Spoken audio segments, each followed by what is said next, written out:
5 मई सन 2100। मानव जाति सालों से एलियंस की तलाश कर रही है। Search for extra terrestrial intelligence जैसे अभियान भी दुनिया की सरकारों ने शुरू किए हैं।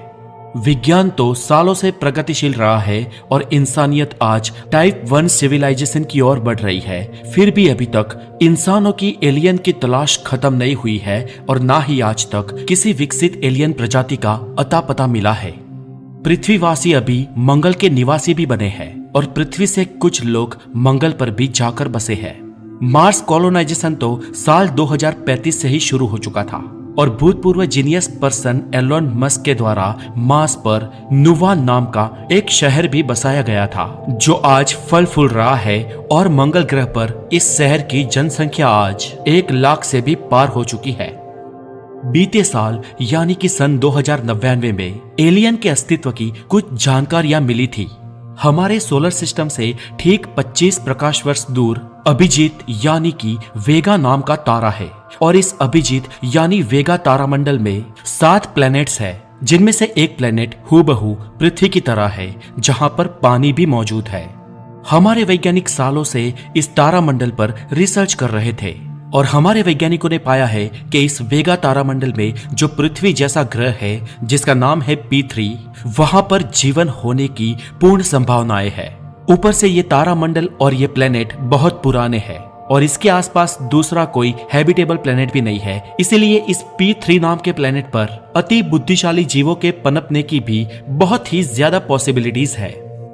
हमारे वैज्ञानिक सालों से इस वेगा तारामंडल पर एक मिशन भेजने का आयोजन कर रहे थे ताकि हम इंसान वहां जाकर ये जान सके, ये समझ सके कि वेगा तारामंडल में वहां के 7 प्लैनेट्स कैसे हैं और प्लैनेट P3 पर जीवन सृष्टि किस तरह से पनपी है। हाँ, ये मिशन अपने निश्चित समय से थोड़ा डिले हो गया है और इसके डिलेड होने का कारण था स्पेस टाइम वॉर्प टेक्नोलॉजी। ये टेक्नोलॉजी हम इंसानों का एक पर एक्सेलेंट आविष्कार है और इस टेक्नोलॉजी का टेस्टिंग लंबे समय तक पूरा नहीं हुआ था, इसलिए वेगा तारामंडल पर जाने का हमारा मिशन थोड़ा डिले हो गया।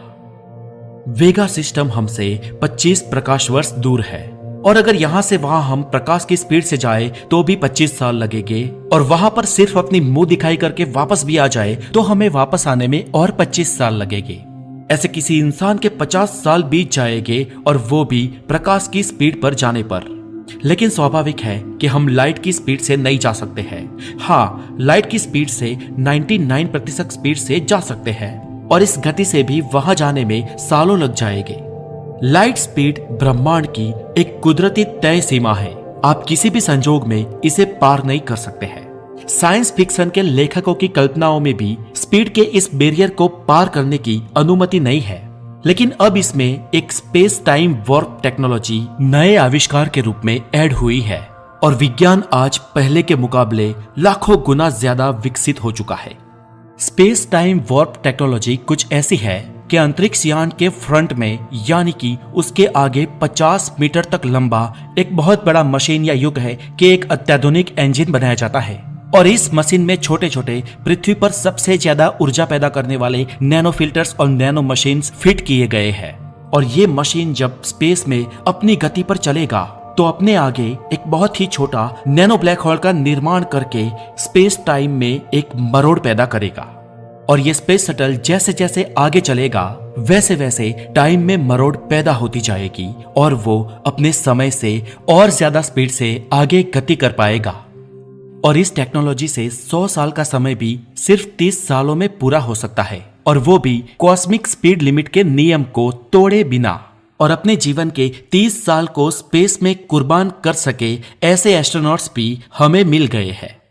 और आखिरकार आज साल 2100 में वो दिन आ गया है जब हमारी पृथ्वी से इंसान वेगा तारामंडल पर जाएंगे और इस मिशन का नाम दिया गया है मिशन वेगा।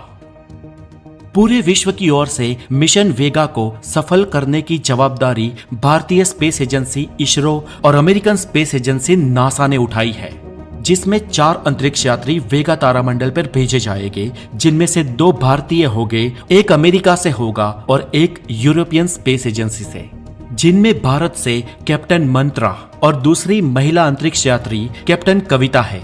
अमेरिका से कैप्टन जेम्स स्कॉट है और यूरोप से कैप्टन डेव रेमन है। पृथ्वी से ये 4 साहसिक अंतरिक्ष यात्री अनजान दुनिया की खोज में निकल पड़े और सतत 30 साल तक होने वाली अवकाशी सफर के मानसिक और शारीरिक परिणाम भी उन्हें अंतरिक्ष में भुगतने होंगे। मिशन वेगा पृथ्वी से वेगा तारामंडल की ओर पुरजोश से रवाना हुआ। स्पेसशिप पृथ्वी से होती हुई चांद के पास से गुजरी और वो फुल स्पीड हासिल करने लगी। इस दरमियान इसका अगला इंजन शुरू हुआ और स्पेस टाइम में मरोड़ के कारण वो बेहद स्पीड से वेगा स्टार सिस्टम की ओर बढ़ने लगे। पृथ्वी से निकले इस स्पेसशिप को महज 1 साल ही हुआ था कि अंतरिक्ष यात्रियों के बीच अंदरूनी कलेश होने लगे। ये एक इंसानी फितरत है और इस फितरत के सामने अंतरिक्ष यात्रियों को लड़ना था। इन सभी की ट्रेनिंग उन्हें दी गई थी, लेकिन फिर भी परिस्थिति का सामना करना बहुत ही कठिन था। पर फिर भी कुछ भी करके अपने ह्यूमन नेचर पर कंट्रोल रखकर और एक दूसरे का हो सके उतना सपोर्ट करते हुए अंतरिक्ष यात्रियों ने स्पेस में 10 साल निकाल दिए। लंबे समय तक नींद की अवस्था में जाने का विकल्प इन अंतरिक्ष यात्रियों के पास था, लेकिन इसे हो सके उतना इन्होंने टाला, क्योंकि शरीर को लंबे समय तक सुलाए रखने के गंभीर परिणाम भी हो सकते थे। और इसलिए इस अत्याधुनिक स्पेसक्राफ्ट में उन्होंने अपने होम प्लेनेट पृथ्वी की दिनचर्या को फॉलो किया और खुद को सुलाने का प्लान कैंसिल कर दिया। एस्ट्रोनॉट्स इस सफर में बारी बारी से सोते थे और इस सफर में उन्होंने कई एक्सपेरिमेंट्स भी किए। इस लंबे सफर में अंतरिक्ष यात्रियों ने खुद का मनोरंजन करने के लिए अपने परिवार के वीडियोस देखे, एंटरटेनमेंट की मूवीज देखी और एक दूसरे को हो सके उतना साथ देकर मनोरंजित करते रहे। फिलहाल वो डीप स्पेस में सफर कर रहे थे। उनका पृथ्वी से वेगा स्टार सिस्टम तक पहुंचने का 1 वे सफर करीब 12.5 सालों का था और उन्हें पृथ्वी से निकले हुए करीब 10 साल बीत चुके थे और वो अपनी मंजिल से वक्त के फासले में करीब 2.5 साल दूर थे। इस जगह से पीछे देखने पर हमारा सोलर सिस्टम कहीं नहीं दिख रहा था। बस ढूंढने पर एक छोटे से तारे जैसा बिंदु दिख रहा था जो हमारा सूरज था, जो कई सारे चमकीले तारों में से बस एक था। पृथ्वी का यह अंतरिक्ष यान अवकाश में डीप स्पेस में अंधकार के बीच से गुजर रहा था। यान में सिर्फ कैप्टन कविता जाग रही थी और तीनों क्रू मेंबर सो रहे थे। अंतरिक्ष में दिन और रात जैसा कुछ नहीं होता है, बस चारों ओर अंधकार होता है। कैप्टन कविता अपने इस सफर का बारीकी से कैलकुलेशन कर रही थी और अचानक उन्हें लगा कि कोई चीज उनके स्पेसक्राफ्ट की स्पीड में बाधा उत्पन्न कर रही है। कैप्टन कविता ने कंप्यूटराइज पूरे यान को चेक किया। सब कुछ ठीक चल रहा था, सब कुछ ठीक भी था। इसके बाद कविता ने आउटर स्पेस में देखा तो बाहर कोई बड़ा ग्रह या बड़ा तारा भी नहीं था। फिर भी कोई चीज अंतरिक्ष यान को अपनी ओर खींच रही हो ऐसा लग रहा था। उस चीज का ग्रेविटेशन और बढ़ रहा था। कविता ने तुरंत कैप्टन इंचार्ज मंत्र को और बाकी दोनों एस्ट्रोनॉट्स को नींद से जगा दिया। सर, मुझे समझ नहीं आ रहा है कि हमारे आसपास अभी कोई भी ऑब्जेक्ट नहीं है, फिर भी इतनी सारी ग्रेविटी कहां से आ रही है? कविता ने कैप्टन मंत्र से पूछा।